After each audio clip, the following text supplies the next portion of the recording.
Well, I'm really close now to having this 69 Corvette all running. Well, the engine's already been fired up, but getting it running off of all the dash stuff and getting it to run off of the ignition column anyway.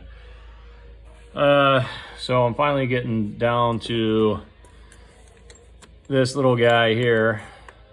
Man, this tack drive cable, look at the angle on this thing. I would have to bend the hell out of this to get it on there. So I think GM's original idea was you put the distributor in so that this little brass fitting is facing out this way here.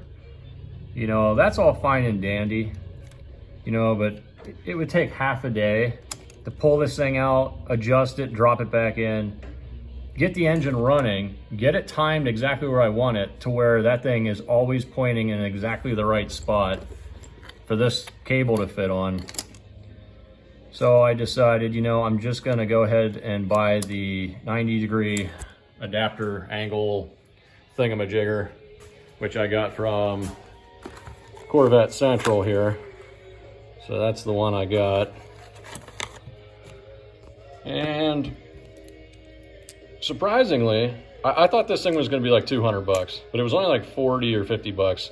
So I think it's well worth putting it in, save on the aggravation. So I guess we'll go ahead and throw some grease here in the fitting and see if this thing goes in there.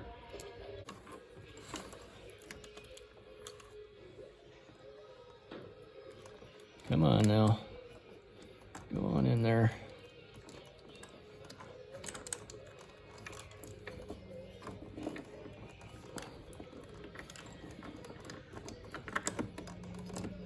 There it goes. Oh, we got her. Come on.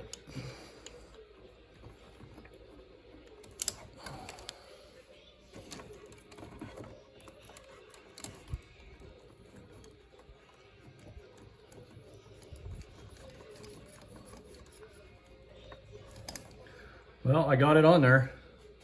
I mean, it's really tight, but now that I'm threading it on, it's starting to have a little more space there. Okay, there it is. With it all the way threaded on, it feels like there's 1/8 of an inch between that thing and the firewall. It's a good thing I have solid motor mounts on this thing. I feel like any little bit of deflection in the motor and that thing's gonna rub the firewall. And if the distributor was kicked any more over to that passenger side, it would definitely rub. So I've got that distributor set basically where, you know, that's it.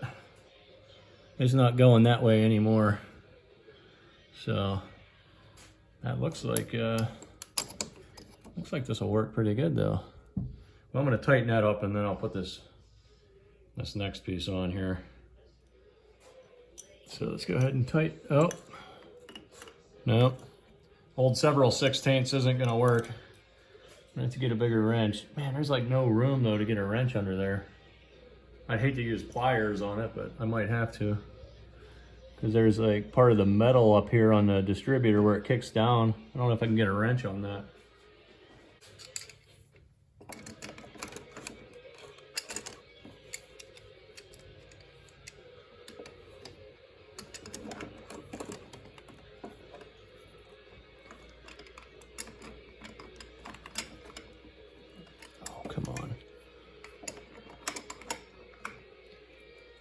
They don't give you any room, that's for sure.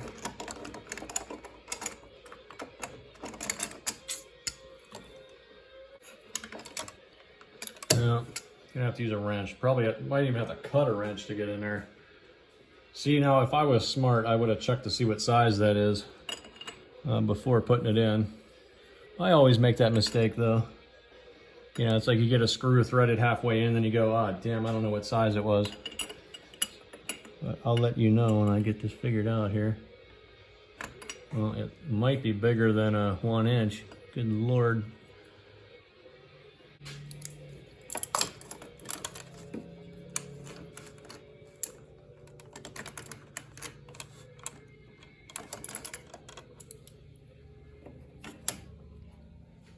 So that's about the closest thing I could find that's going to get in there. Let me get the cable on there. If I get the cable on first, maybe it'll prevent it from rolling up so much.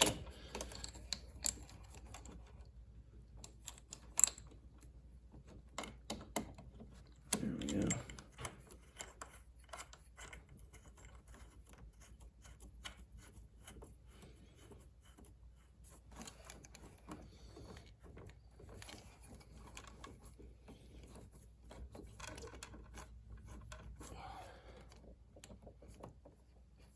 That's good. That's a lot better now.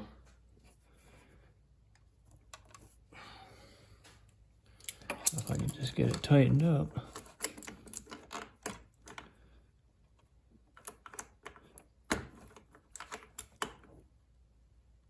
That's pretty tight there, that'll work. All right. I think that thing's on good enough. Okay, so that's what we have going on there. So it's kind of coming up, the cable's coming up and then going down. It's not like, what would you call it, like laterally. It kind of comes up and then drops down. If I push it to where it's like flat coming out of the, let me show you this way. It's kind of hard to see. You can see it kind of comes up in the air. If I push it down flat, it's hitting the valve cover, so. All right, man, that looks pretty good. I like that. It's a little bit better than having it bent. Like, it was bent pretty bad.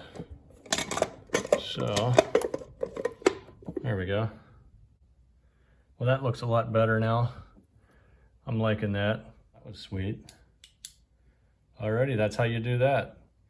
That concludes my shortest video to date. So if that helps you out, like, subscribe, comment. We'll see you in the next video.